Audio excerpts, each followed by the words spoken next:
私の名前は美春。30代前半でパート主婦をしつつ、夫の大和と保育園児の息子である一馬と3人暮らしだ。夫と付き合ったのは成人式の直後なので、付き合ってからはもう10年以上が経つ。付き合う前までは、ただの同級生という感覚だったが、高校卒業後の同窓会で再会した際に、お互い惹かれ合い、付き合うことにした。そして、あっという間に月日が流れて、仕事も落ち着いた頃に結婚し、息子も生まれて今に至る。息子は活発で、とても元気な子だった。人見知りが激しい私に対して、誰とでもすぐに仲良くなり、まるで太陽のような子。親の私がそう言うと親バカだと思われてしまうだろうが、実際に息子は年長さんの子供たちの中でもまとめ役のような存在だった。そんな私たち夫婦の子供は息子一人だけ。二人目も妊活を頑張ったのだが、私が二人目不妊になってしまったことや、病気で子宮を全摘出したことが原因だ。だから、私にとって命に変えても守りたい大事な子供は、一馬ただ一人。一生かけて大切に育て、いつかはお嫁さんと一緒に新たな家庭を築くものだと、ずっと当たり前のように思っていた。ママ、行ってきまーす。笑顔で遊びに行く息子が、そのまま帰らぬ人になるだなんて、この時、誰がそんな残酷な未来を想像できるだろうか。当たり前のようにおはようとお休みを言い合ったり、たまに喧嘩をしてぶつかり合ったり、そんな当たり前だと思っていた日常は、必ず明日も来るとは限らなかった。そんな、一馬は大丈夫なんですか？この一本の電話が、私の人生を大きく変えることになってしまう。今日は土曜日で保育園はお休み。しかし、私は飲食店のパートをしており、今日は急な欠員が出たとのことで、出勤要請があった。夫にそのことを話すと、私が帰るまでは、義実家や公園へ連れて行ったり、散歩したりしてくれると。だから、今日は夫に息子のことを任せて仕事に行くことにした。だから先ほど、義実家へと向かう夫と息子を送り出したところだ。それからしばらくして、私の出勤時間が近づいてきたとき、なぜか息子が保育園の制作で作った母の日のプレゼントの品が落ちて壊れてしまった。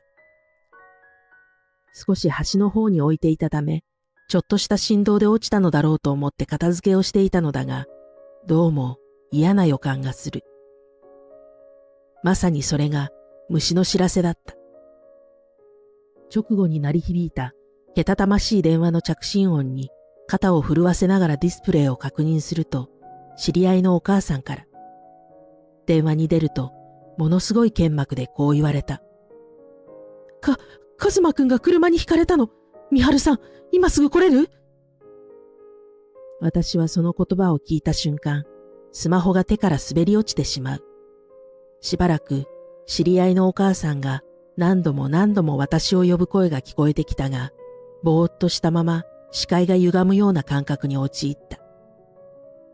そこからは無我夢中で走る私。夏場でこんなに走ったらメイクが崩れるとか、髪がボサボサになるとか関係ない。とにかく事故があった場所へと急いで向かった。言われたところまで来ると、そこには多くの野じ馬や救急車、パトカーなどが現場をぐるりと囲んでいる。私を見つけた知り合いのお母さんが救急隊の人に教えてくれたため、事故に遭った息子の状態について教えてもらった。話によると、信号を無視した居眠り運転の車が公園の入り口近くで遊んでいた子供たちのもとにノーブレーキで突っ込んだそう。そして一番小さかった息子が逃げ遅れ、運悪く犠牲になってしまったみたいだ。事故直後、息子は心肺停止状態で意識不明の重体。救急車が到着し、私が来る直前に病院へと搬送されたと聞いた。その瞬間、全身からさーっと血の気が引き、呼吸が荒くなるのを感じる。どうして息子が犠牲にならなければならなかったのだろう。居眠り運転していた人は、なんで自分が睡眠不足と分かっていてハンドルを握ったのだろう。もう、頭の中がぐちゃぐちゃで整理できず、私は泣き崩れてしまった。その後はよく覚えていないが、知り合いのお母さんが気を使ってくれ、わざわざ息子が運ばれた病院へと送ってくれることに。名前を言うと、現在息子は緊急手術を受けているとのことだった。私は手術室の前で両手を握り、必死に祈る。すると病院スタッフから、夫に連絡はしたのかと聞かれた。その時、はっと思い出す。そうだ。息子は夫と義実家や公園に向かったはずなのに、なぜ夫の姿が見当たらないのか。また、私はこのことで頭がいっぱいで、職場にすら何の連絡も入れていないことにも気がつく。手術はまだもう少しかかりそうとのことで、一旦病院から出て、夫や職場に連絡をすることにした。職場の人からは、しばらくは休んでいいから息子のそばにいてあげてと、優しい言葉をかけられる。それに対してお礼を言い、次は夫。だがここで、私は見てはいけないものを見てしまった。あはは、ルミ子ちゃんって若いし頭もいいし最高じゃん。やだ、そんなことないって。ヤマトさんもイケメンで稼ぎもいいし。息子といるはずの夫が、なぜこんなところにいて、隣には息子でなく知らない女性がいるのか。すると二人を見ていたら、一週間前のことが走馬灯のように浮かび上がってきた。一週間前は私たちの結婚記念日で、せっかくなら家族でどこかへ外食に行こうと話していたのだ。だが夫は、ここ数年私はもちろん、息子にも冷たい態度を取るようになっていた気がする。気のせいと信じたくても、会話が減る一方で、認めざるを得なかった。私たちはもはや、仮面夫婦ではないのかと。ねえ、最近出張多くない？夕飯の片付けをしながら、私はそう聞いた。すると、誰かへのメッセージを返しているのか、指をすごいスピードで動かすだけで、こちらには見向きもしない夫。ここ最近、やたら週末の出張が重なり、私は不信感を抱いていたのだ。もしかしたら、夫が家族に冷たくなっていたことは、浮気が原因ではないかと思うほど。だが、あくまでも私個人の意見で、決定的な証拠はない。息子だって小さいとはいえ、来年には小学生になる年。今離婚したらきっと心に傷を負うと思って、私はこの不安定な状態で夫を問い詰めることはできなかった。それからは、バレないようにしてくれるなら文句は言わない、と心の中で決める。せめて、息子が独り立ちをしてから離婚するのでもいいかなと、私は徐々にそう考えるようになっていたのだ。今、私たちの目の前を通り過ぎていった夫と知らない女性を見て、私はとっさに夫へ電話をかける。ねえ、今どこにいるの？あ？今公園。と、意味のわからないことを口にする。今、自分の真横に妻がいたことにも気づかない夫は、平気で嘘を重ねた。息子が今危篤なの。お願いだから、病院に今すぐ来て。ここで、焦って病院へ駆けつけるのが普通の父親。自分の浮気より、息子が危篤と聞いたら、当たり前のように息子を優先するものだと思っていたから。だが夫は、衝撃的なことを口にし、私は絶望へと叩き落とされることに。そういう嘘つくなって、縁起でもない。お前今仕事中だろ？てか、息子とは今公園にいるけど、マジで何？それを聞いた瞬間耐えられず、私は電話をブチッと切った。こんなクズ男に構っている間に息子に何かあっては、私は後悔してしまう。だからメッセージに、もう勝手にして、家にも帰らないで、とだけ入れて、病院へと戻った。しかしその直後、手術室から暗い顔をした医師が出てくる。もう、その表情がすべてを物語っていた。私は医師から言葉を聞く前に膝から崩れ落ち、泣き止めと念じても溢れ出てくる涙をどう止めたらいいのかひたすら考える。それでも頭の中には後悔と悲しみの感情しか浮かんでこなかった。私が落ち着いたのは、それから数時間後のこと。自力で立ち上がれないほどにショックを受けてしまい、看護師に車椅子を押されながら安置室へと向かった。そこには白い布をかぶせられた小さな息子が力なく横たわっている。もう涙は枯れてしまったのか、私はそれ以上泣くことができなかった。ああ、人間、本当に悲しくて耐え難いショックを受けたら涙さえ出ないのか。神様はなんて無慈悲なんだろう、と思いつつ、冷たくなった息子の小さい小さい手を握り、ごめんね、と、ただひたすら謝ることしかできなかった。その後、警察から当時の状況を聞いて戦慄する。事故があったあの瞬間、なんと息子は公園で一人、砂場で黙々と遊んでいたそうだ。私に連絡をくれた知り合いのお母さんは、小学生と0歳の娘を連れて息子がいた公園に来ており、息子が一人だったことに気づいて声をかけたそう。その時、誰かと来たのかと聞いたら、パパと来た。と言われ、辺りを探していたという。それでも見つからないし、さすがに未就学児を公園に放置なんて危ないからと、私に連絡を入れようとしてくれたそうだ。その瞬間、背後で大きな音がして振り返ると、血だらけになった息子がいて、あの状況につながったそう。つまり、夫は息子をあの公園に置き去りにし、ルミ子と呼ばれた浮気相手とデートをしていたのだと推測できた。だが、もう夫に対して何の感情も湧いてこない。怒りも、悲しみも、すべて息子の死と一緒にどこかへと葬られたのだ。ただ感じるのは、自分の無力さだけ。今日、私が仕事を受けさえしなければ、こんなことにはならなかった。そう思うと、自分を責めることしかできない。私は悪くないと知らない人たちに励まされても何一つ響かなかった。結局その日は息子を病院に預けて帰宅。明日の朝には葬儀屋の人が家に連れて帰ってくれることになった。夫に再度連絡を入れるも無視され、直後メールが届く。なんか知らないけど、お前切れてるし、今日は母さんたちのところで一泊するから、一人で頭冷やしとけ。このタイミングでも、夫は嘘をつくのかと思うと呆れた。泊まると言っている義実家の義両親は、先ほど顔面蒼白で病院へやってきて、私に土下座をしたところ、そして、動かない最愛の孫である息子を抱きしめて泣いていた。今も、私のことを家まで送ってくれたのに。義両親は、夫を何としてでも呼び出して、気を失うまで殴ってやると言っていたが、それはやめてもらった。あんなクズのために、高齢の義両親の体に負担をかけさせるわけにはいかない。今回二人は本当に無関係で、しかも嘘のために利用までされている。その上、自分の息子が孫を公園に放置した後で事故に遭って亡くなったため、きっと私よりも深い罪悪感でいっぱいだろう。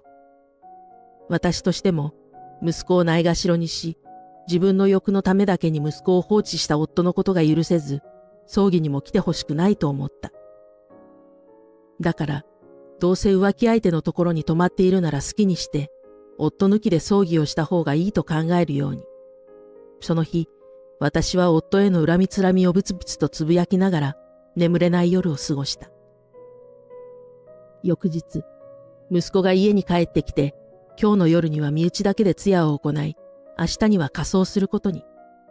喪主は私が引き受け、役所関連の書類などもすべて私が処理した。もちろん、夫は帰ってこない。今も、息子と外出して義実家にお泊まりしたという設定を律儀に守り、今から母さんたちと息子連れてショッピングモール行くわ。という何語かもわからない、理解できないことを言っていた。こいつは何を言ってるんだろう。そう思いながら、無視。着々と今夜の準備を始めた。そして、日も暮れて通夜が始まるという時、何も知らない夫が、のんきな顔をして帰宅したのだ。ただいまー。俺さ、今日の昼から仕事があって、カズマは母さんたちに任せてたんだ。で、家帰ったら母さんたちいなくて、もしかしたらうちまで送ってくれたのかと思った。てか何？なんか騒がしくない？当たり前じゃない。今からカズマの通夜があるんだから。そう言った瞬間、夫は固まり、顔面が真っ青になった。夫は昨日、息子に公園近くの義実家に行くよう指示を出し、待ち合わせをしていた浮気相手と遊びに行ったそう。私に対しては、公園で遊んでいたら私と電話で喧嘩になって、義実家に行って泊まり、翌日の今日はショッピングモール。そして昼から、嘘だと思うが急な仕事をし、義実家に行ったら誰もいなかったので家に帰ってきた、ということにしようとしていたみたいだ。だが実際は、息子に指示を出した後は、まあ、勝手に母さんたちのところに行っただろ、と思い込んで、全く息子のことを気にも留めていなかったよう。だから義母に何か連絡を入れたわけでもないし、私からもそれ以降特に何も言われてなかったため、まさか息子がこんなことになっていたとは思いもしなかったそうだ。夫からしたら、息子はその程度。いてもいなくても変わらない、どうでもいい存在なのだろう。保育園児をよく公園に放置しようと思ったわね。どうせ仮に、カズマは無事お母さんたちのところに行って保護されて何か問い詰められても、仕事とか何とか言って適当にごまかす気だったんでしょう。私は感情を込めず、淡々とした口調で夫を問い詰めた。すると図星だったのか、うっと言葉を詰まらせる夫。デート中も、お泊まりしている時も、今日帰ってくる前までも、カズマは無事にお母さんたちのところに行けたのかとか、思わなかったのね。あんた最低よ。私は、夫が知らない女性と肩を並べて歩いていた時の写真を叩きつけてやった。すると、通夜のために集まってくれていた親戚たちが、その写真を見てブチギレる。特に、夫側の親戚たちの怒りは凄まじいものだった。夫は状況を飲み込めていないのか、あたりをキョロキョロして戸惑うばかり。すると息子に目が止まったのか、罵声を浴びつつ息子へと駆け寄った。医者がきれいにしてくれたとはいえ、生々しい傷跡が残って息絶えた息子。カズマ、そんな、嘘だ。夫は息子を見て泣き崩れた。だが、それにさえも嫌悪感を覚え、吐き気までもが喉の方までこみ上がってくる。自分で息子を手にかけたも同然なのに、一体このクズはどうして泣いているのだろうか。私は夫を突き飛ばして言った。私の息子に触らないで。あんたなんて父親を名乗る資格はどこにもないのよ。私はこのクズを絶対に許さない。命がけで産んで、私の命に変えてでも守りたい愛おしい存在を、この男は奪い去ったのだ。当然、夫どころか人間とすら思えない。これは人の皮をかぶった悪魔だ。あんたは以前から出張とか言って浮気相手と遊んでたじゃない。出張に関する手当は出たことないし、休日出勤も出勤したことないってあんたの上司から聞いたこともあるの。私はカズマのために黙っていたのに、あんたは越えちゃいけない一線を越えた。復讐するならもう今しかない。出張手当や休日出勤の件については、いつか離婚する時の判断材料として使えばいいと思っていたが、今使わないでいつ使うというのか。後でと先延ばしにしているより、大勢の証人がいる前で、夫に自分の罪を認めさせる方がいい。だから、私は夫の今回の行動をすべて暴露してやったのだ。私が出した証拠や、夫は自分の今回の愚行である浮気を認め、息子を公園に放置して浮気相手とよろしくやっていたことを自白。結果として親戚中から非難の嵐に苛まれた。しかし、ここに誰一人として夫をかばう人はいない。義両親ですら夫を擁護することなく、ひたすら不憫な死を遂げた孫息子に頭を下げていた。そして最終的には義父が夫を思いっきり殴り飛ばし、家から追い出す。夫も自分が殴られても何するんだと言えない立場だと理解しているのか、家の外で正座し、通夜が終わるのを待っていた。翌日の火葬は私と実の両親、それから義実家の両親のみで執り行うことに。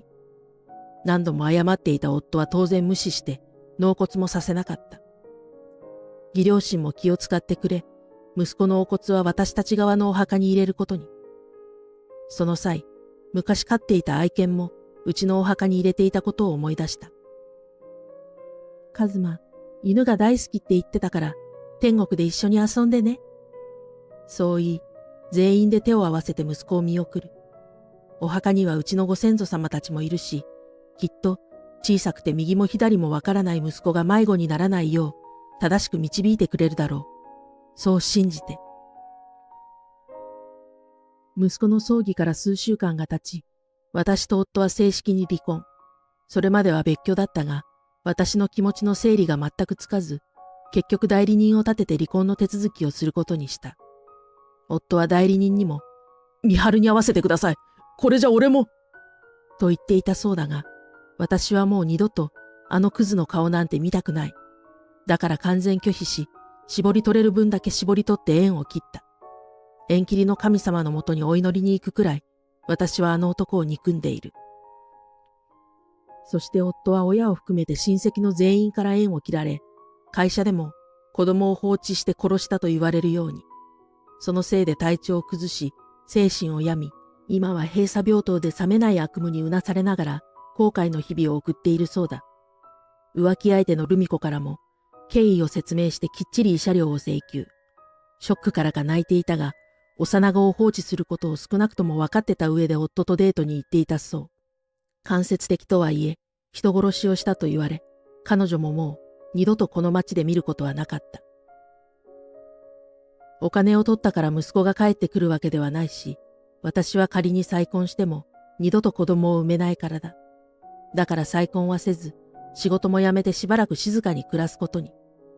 そこで、夫の DV や浮気、そして子供を失った悲しみなどで傷ついている世の中のすべての母親を救いたいという考えが芽生えた。